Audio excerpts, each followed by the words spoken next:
सगळ्यात महत्त्वाचा अजून एक मुद्दा असा की डिप्रेशन म्हणजे होऊ नये म्हणा किंवा थोडंसं असं काही अर्ली सिम्पटम्स आहेत तर त्यांनी आपली जीवनशैली कशी करावी? फार महत्त्वाचं आहे. इनफॅक्ट जेवढे आत्ता प्रकारात आपण डिप्रेशन वाढते असं बघतो, तर आपली जीवनशैली अशी आपण ठेवायला पाहिजे की ह्या नैराश्याच्या गर्तेत आपण जायला नाही पाहिजे. समजा गेलोच तर पटकन बाहेर यायला पाहिजे, हेही आपलं करायला पाहिजे. मग त्याच्यासाठी आपल्याला काय करायला लागेल? त्याच्यासाठी सगळ्यात पहिल्यांदा आपण आपल्या जीवनातले वेगवेगळे जे स्ट्रेस फुल सिच्युएशन्स येऊ शकतात किंवा आलेले आहेत किंवा येण्याची शक्यता आहे, याचा आढावा घेणं म्हणजे इमोशनल बॅलन्सिंग. आपण फायनान्शियल बॅलन्सिंग करतो, पण इमोशनल बॅलन्सिंग करणं महत्त्वाचं आहे. मग ते काय होऊ शकतं? मग माझ्या कामाच्या ठिकाणी मला स्ट्रेस येऊ शकतो का? नात्यामध्ये मला स्ट्रेस येतो का? माझ्या मुलांच्या बाबतीत मला स्ट्रेस येऊ शकेल का? अशा फ्युचरमध्ये काही गोष्टी येऊ शकतात का? त्याची लिस्ट बनवणे. मग स्ट्रेस आला तर मी काय करू शकतो?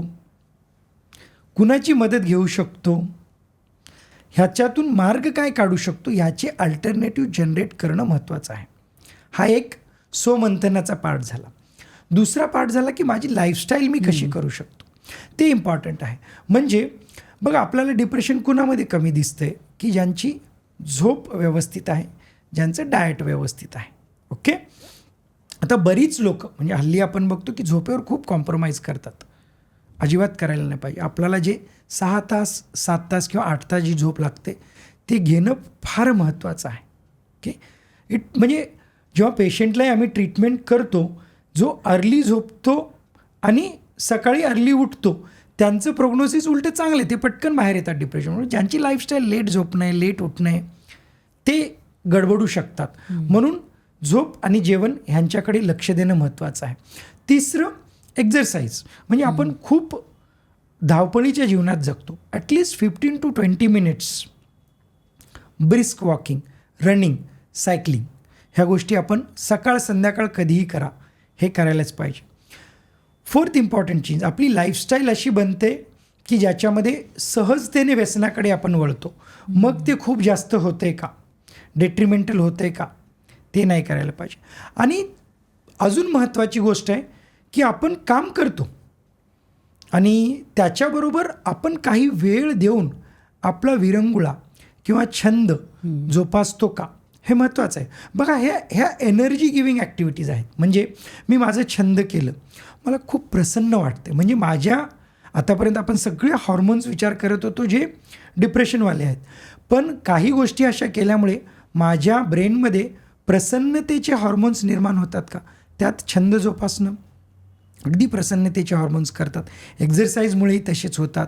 बरं, मी कनेक्टेड आहे का लोकांशी? हां, लोकांशी.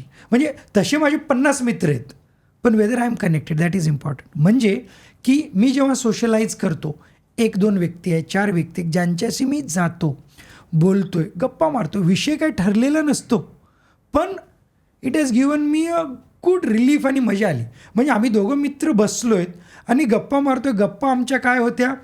तर काहीतरीच होत्या. समजा बॉलिवूडच्या होत्या, फायनान्सेसच्या होत्या, इन जनरल गप्पा होत्या, पण ना खूप मजा आली. काय हसलो आम्ही माहिती आहे का? म्हणजे विषय काही नव्हता, पण that we enjoyed that time. तर ते माझं कनेक्शन आहे का?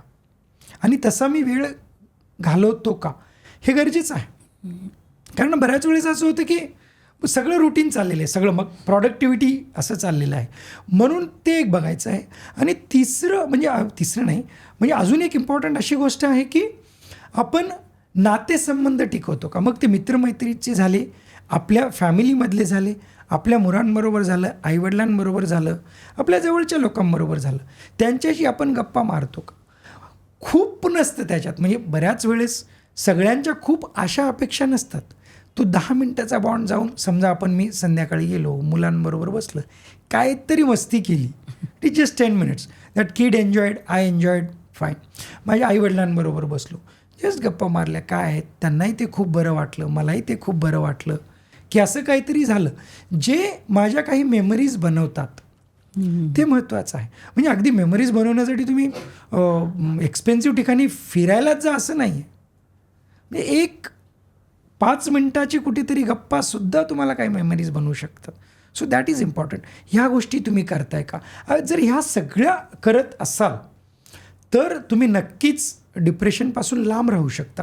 किंवा अशी सिच्युएशन आली की ज्याच्यात हे गडबडी होतात, म्हणजे आपल्याला त्रास व्हायला लागला, तेव्हा आपण मग ह्या माझ्या रुटीनमध्ये आहेत का ते करतो. अरे मला खूप टेन्शन आलं आज ना, माझ्या मित्राला भेटतो आणि गप्पा मारतो, टाईमपास करून येतो.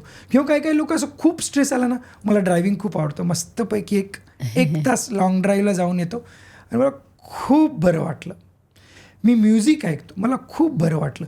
म्हणजे जेव्हा तुम्ही तणावात आहात ना, ह्या बरे वाटणाऱ्या गोष्टी करा.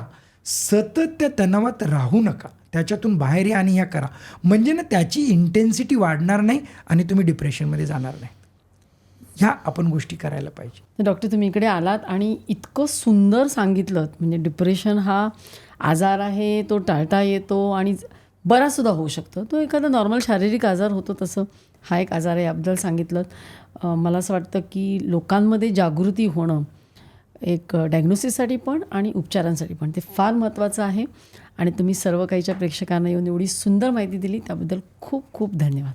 धन्यवाद. थँक्यू. आज तुम्ही मला इथे बोलवलं आणि त्याच्याबद्दल मी तुमचा आभारी आहे. आभारी याच्यासाठी आहे की ह्या टॉपिकवर म्हणजे आपल्या समाजात अजून जास्तीत जास्त बोलणं किंवा असे पॉडकास्ट झाल्यामुळे ना, जेवढं अवेअरनेस येईल तेवढं चांगलं आहे.